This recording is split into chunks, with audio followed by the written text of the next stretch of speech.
प्यारे विद्यार्थियों, आप सभी का पुनः स्वागत है हमारे YouTube channel Time to Study में।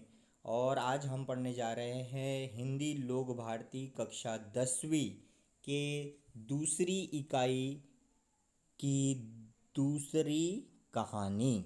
ठीक है, पेज नंबर 55, अपनी किताब के पेज नंबर 54 और 55 को खोल लीजिए। तो आइए हम ये जो है दो लघु कथाएं उसको हम पढ़ने जा रहे हैं, उसको समझने जा रहे हैं। उसके पूर्व इस कहानीकार के बारे में जान लेते हैं। इन दो लघु कथाओं के कहानीकार है नरेंद्र छाबड़ा जी। अब नरेंद्र छाबड़ा जी का जीवन परिचय आपके मोबाइल स्क्रीन पर दिख रहा है, उसे मेरे साथ पढ़िए और समझने की कोशिश कीजिए। नरेंद्र छाबड़ा जाने माने कथाकार हैं, मतलब वो कहानी लिखते हैं। कहानियों के साथ साथ आपने बहुत सी लघु कथाएं भी लिखी है। लघु कथाएं यानी एकदम छोटी कथा जो कि अपने छोटे से विषय को लेकर हो, लेकिन मारकता उसमें बहुत अधिक होती है। छोटी सी कहानी में बहुत बड़ा संदेश छुपा होता है। आपकी लघु कथाएं विभिन्न पत्र पत्रिकाओं में नियमित रूप से स्थान पाती रही है। कहने का तात्पर्य ये कि कहानीकार इतने सुप्रसिद्ध है कि विभिन्न देश की पत्र पत्रिकाओं में उनकी जो कहानियाँ वह निरंतर छपती रहती है। इनकी जो प्रमुख कृतियाँ वो कौन कौन सी है देख लीजिए। मेरी चुनिंदा लघु कथाएं, ठीक है, ये उनकी सुप्रसिद्ध ऐसी लघु कथा का संग्रह है। अब गद्य संबंधी क्या है कि भाई जो हम पढ़ने जा रहे हैं वो किस पर संबंधित है, तो देखिए यहाँ दो लघु कथाएं दी गई है। प्रथम लघु कथा में लेखक ने यह दर्शाया है कि जब हम बड़ी दुकानों, मॉल, होटलों में जाते हैं तो कोई मोल भाव नहीं करते, चुपचाप पैसे दे सामान ले चले आते हैं, है ना। जैसे हम बड़ी बड़ी दुकानों में जाते हैं, मॉल में जाते हैं, शॉपिंग करते हैं, तो वो जो उनके टैग रहते हैं, है ना, सामान के नीचे जो टैग रहते हैं उसमें से हम 1 रुपये भी कम करने की बात नहीं करते। जितना उन्होंने लगाया है हम बराबर गिन कर दे देते हैं। लेकिन क्या होता है, इसके उलट जब हम रेहड़ी वालों, फेरी वालों के से सामान खरीदते हैं तो मोल भाव करते हैं। हमें इस सोच से बचना चाहिए कि जो बेचारे गरीब ठेले वाले हैं, अपनी दैनंदिन जीवन यापन करते हैं, ठेलों पर सामान बेचते हैं, इन लोगों से हम 1-1, 2-2 रुपए के लिए झिकझिक करते हैं। मेरे ख्याल से आपके परिवार में भी या आपने भी देखा होगा कि ठेले वाले से, सब्ज़ी वाले से हम 1-1, 2-2 रुपए के लिए मोल भाव करते हैं। वही जब हम बड़ी साड़ी की दुकानों में जाएंगे तो वहाँ बिल्कुल भी मोल भाव नहीं करते। ठीक है, तो दूसरी जो लघु कथा है उसमें क्या दिया गया देखिए। दूसरी लघु कथा में लेखक ने रिश्वतखोरी, भ्रष्टाचार पर करारा व्यंग किया है। दूसरी जो कहानी है सही उत्तर, उस कहानी में समाज में जो रिश्वतखोरी, भ्रष्टाचार फैला हुआ है उस पर व्यंग किया है। यहाँ लेखक ने दर्शाया है कि सत्य का पालन ही लक्ष्य तक पहुँचने में सहायक होता है। कितनी भी कठिन परिस्थिति आ जाए लेकिन हमें सत्य का पालन करना है। समझ में आ रहा है मेरे बच्चों कि सत्य के रास्ते पर चलकर ही, भले ही सत्य का रास्ता कठिन होगा लेकिन सफलता उसी से मिलेगी। तो आइए अब हम सबसे पहली जो अपनी कहानी है आपके स्क्रीन पर देख रहे होंगे। पहली कहानी है कंगाल। क्या मतलब होता है कंगाल का, बताओ मुझे। हाँ, बहुत ही गरीब, है ना, गरीब मन का। अब यहाँ पर कंगाल आर्थिक रूप से है कि मानसिक रूप से है, यहाँ हमें देखना है ना। तो क्या है देखिए, स्टार्ट करते हैं हम इसे पढ़ना। इस वर्ष बड़ी भीषण गर्मी पड़ रही थी, यानी इस बार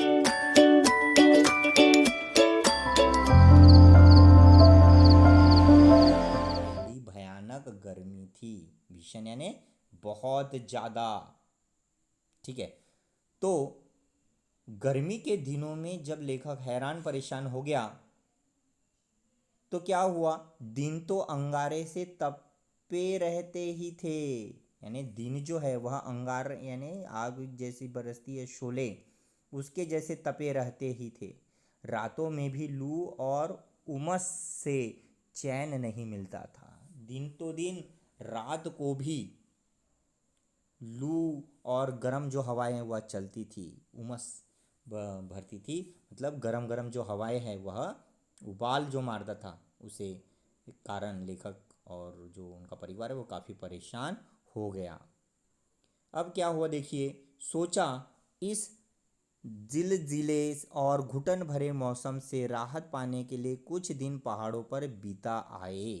तो लेखक और उसके परिवार ने यह निश्चय किया कि गर्मी के इस जिलजिले यानी बड़े ही चिलचिलाते हुए वातावरण से और घुटन भरे मौसम से राहत पाने के लिए कुछ दिन पहाड़ों पर बिता आए, मतलब वह गर्मी से राहत पाने के लिए कुछ दिनों के लिए हमें पहाड़ों पर घूमने जाना चाहिए, ये उन्होंने डिसाइड किया, उन्होंने ये निर्णय लिया। क्या हुआ आगे देखिए, अगले सप्ताह ही यानी 7 दिन के बाद, सप्ताह यानी 7 दिन के बाद अगले सप्ताह ही पर्वतीय स्थल की यात्रा पर निकल पड़े। लेखक और उसका परिवार जो है वह पर्वतारोहण के लिए या पर्वत की प्राकृतिक सौंदर्य को देखने के लिए, घूमने के लिए पर्वत की ओर चल पड़े। अब क्या हुआ देखिए, 2-3 दिनों में ही मन में सुकून सा महसूस होने लगा। सुकून यानी आराम, सुकून यानी बड़ा आराम, आनंद। तो वहाँ घूमने के बाद पर्वता के स्थल के नैसर्गिक आनंद के बीच जो कहानीकार है वो बड़े खुश हो गए। वहाँ का प्राकृतिक सौंदर्य, अब देखिए वहाँ पर पहाड़ी जो पर्वत है, पहाड़ी जगह है, उसकी क्या क्या विशेषता थी। प्रश्न पूछ सकता है कि कौन कौन सी विशेषता थी, प्राकृतिक विशेषता बताओ। तो देखिए वहाँ पर प्राकृतिक सौंदर्य, हरे भरे पहाड़ गर्व से सीना ताने खड़े, यानी हरे भरे पहाड़, पहाड़ किससे हरे भरे थे, वृक्षों से, वृक्षों से पूरे लदे हुए थे वो पहाड़ और बड़ी हरी तिमा छाई हुई थी। गर्व से सीना ताने खड़े थे और ऐसा लग रहा था कि बड़े गर्व के साथ, बड़े घमंड के साथ वह खड़े हैं। दीर्घता सिद्ध करते वृक्ष, और वहाँ जो वृक्ष थे, वृक्ष यानी पेड़, यह भी बड़े ऊंचे ऊंचे थे। दीर्घता यानी बड़प्पन, बड़ा, बहुत अपनी विशालता सिद्ध करते हुए वृक्ष थे। पहाड़ों की नीरवता में यानी पहाड़ों की एकांतता में हल्का सा शोर कर अपना अस्तित्व सिद्ध करते झरने, और जहाँ पूरा पर्वत बिल्कुल शांत है लेकिन इसी बीच झरने की झरझर झरझर झरझर झरझर झरझर जो आवाज़ है, ध्वनि है, वह अपने होने के अस्तित्व को बता रहा था झरना कि मैं भी यहाँ उपस्थित हूँ। सिद्ध करते झरने मन बदलाव के लिए पर्याप्त थे, कि मन को दैनंदिन चीज़ों से हटाकर कुछ सुकून पाने के लिए, कुछ शांति पाने के लिए काफ़ी थे। कि शहर में तो दिन भर चिलचिलाती धूप में परेशान होते थे, गर्मी से परेशान होते थे, लेकिन पर्वतीय प्रदेश में आने के बाद, यहाँ घूमने आने के बाद वो बड़ा ही सुकून पाते थे और उनका मन भी काफ़ी बदल गया था, मन को आराम मिला था। अब क्या हुआ देखिए बेटा, उस दिन शाम के वक्त झील किनारे टहल रहे थे वे, अपने अपने वक्त को गुजारने के लिए शाम के समय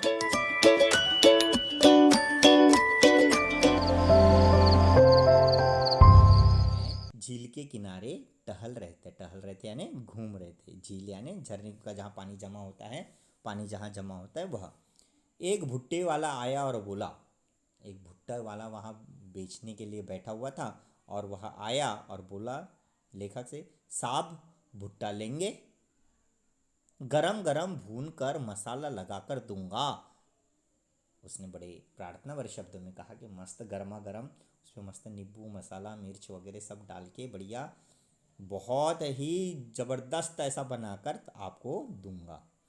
लेखक के मन में ऐसे ही, लेखक ने ऐसे ही पूछ लिया, सहज ही, सहज यानी ऐसे ही पूछ लिया, कितने का है, कितने का है मतलब उसका मूल्य क्या है। तो भुट्टे वाले ने जवाब दिया 5 रुपए का। उस भुट्टे की कीमत कितनी थी, 5 रुपए। लेखक को आश्चर्य हुआ, क्या 5 रुपए में एक भुट्टा, हमारे शहर में तो 2 रुपए में एक मिलता है, तुम 3 ले लो। लेखक ने कहा कि हमारे शहर में कितने का मिलता है भुट्टा, 2 रुपए का, और मैं 1 रुपए तुम्हें ज़्यादा दे दूंगा, तुम भुट्टा मुझे दे दो। लेकिन वो माना क्या भुट्टे वाला? नहीं, उसने कहा नहीं साहब, 5 से कम में तो नहीं मिलेगा, कि 5 रुपये से कम में मैं नहीं बेच सकता। सिर्फ 2-3 रुपए के लिए कितनी झिकझिक हो रही है वहाँ पर, देख लो मेरे बच्चों। तो रहने दो, हम आगे बढ़ गए। लेखक वहाँ से निकल गया और उन्होंने कहा कि नहीं नहीं रहने दो। तो 2 रुपए के लिए उन्होंने वो जो भुट्टा है उसे खरीदना स्वीकार नहीं किया। पर क्या हुआ, लेखक की आत्मा ने उन्हें कुछ कहा। क्या कहा, चलिए देखते हैं। एकाएक पैर ठिठक गए यानी रुक गए, और मन में विचार उठा। लेखक ने आत्मचिंतन किया कि हमारे जैसे लोग पहाड़ों पर घूमने का शौक़ रखते हैं, कि पहाड़ों पर घूमेंगे, बढ़िया फिरेंगे, होटलों में रुकेंगे, बढ़िया बढ़िया खाना खाएंगे, ज़िंदगी का आनंद लेंगे और खूब सारा पैसा उड़ाएंगे। ठीक है, तो हमारे जैसे लोग पहाड़ों पर घूमने का शौक़ रखते हैं, हज़ारों रुपए खर्च करते हैं, अच्छे होटलों में रुकते हैं, जो बड़ी दुकानों में बिना दाम पूछे खर्च करते हैं, पर गरीब से 2 रुपए के लिए झिकझिक करते हैं। लेखक ने आत्मचिंतन किया और बोला कि हमारे जैसे लोग बड़े बड़े पहाड़ों पे घूमने का शौक़ रखते हैं, बड़े बड़े सुंदर होटलों में रुक सकते हैं, खाने का बहुत खर्चा कर सकते हैं, और तो और बड़े बड़े मॉलों में जाकर घूम सकते हैं। लेकिन बेचारे ये जो ठेले वाले हैं, 1-2 रुपए कमाने वाले जो लोग हैं, इनसे हम 1-2 रुपए के लिए झिकझिक करते। झिकझिक करना यानी हाँ, झगड़ा करना, मोल तोल करना। ठीक है, कितने कंगाल हैं हम, प्रश्न उठा लेखक के मन में। कितने कंगाल हैं, 2 रुपए के लिए हम बेचारे कितना परेशान कर रहे हैं उन लोगों को, है ना। कितने कंगाल हैं हम। उल्टे कदम लौटा।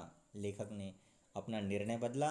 वे वापस उस भुट्टे वाले के पास गए और 20 रुपए के 4 भुट्टे खरीद कर चल पड़ा अपनी राह।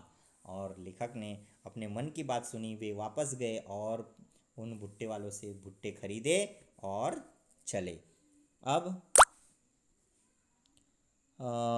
झिकझिक उल्टे कदम लौटा और 20 रुपए के 4 भुट्टे खरीद कर चल पड़ा अपनी राह। मन अब सुकून अनुभव कर रहा था। अब लेखक के मन को शांति महसूस हो रही थी। तो मेरे प्यारे बच्चों, यहाँ पर हमारे ये जो लघु कथा की पहली जो कथा है, यहाँ पर कंप्लीट होती है। ठीक है, तो इस लघु कथा से हमें क्या सीख मिली, कमेंट बॉक्स में लिखिए।